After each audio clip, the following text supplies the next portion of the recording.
Hai semua, selamat datang di channel Nurul Hidayah, channel berupa aneka resep masakan. Kali ini saya membuat nasi agar-agar yang bisa memenuhi kebutuhan serat kamu setiap hari. Bahan-bahan yang dibutuhkan hanya 2 bahan saja. 500 gram beras, 1 bungkus agar-agar plain. Cara membuat nasi agar-agar yang punel dan enak banget. Pertama, cuci bersih beras di air mengalir. Kemudian tambahkan beras ke dalam magicom. Tambahkan 1 bungkus agar-agar plain dan air secukupnya. Ukur dengan jari sekitar 1 ruas jari. Lalu masukkan ke dalam magicom.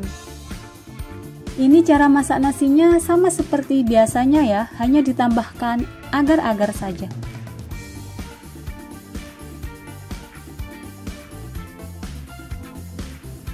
Tunggu hingga matang atau pindah ke wam.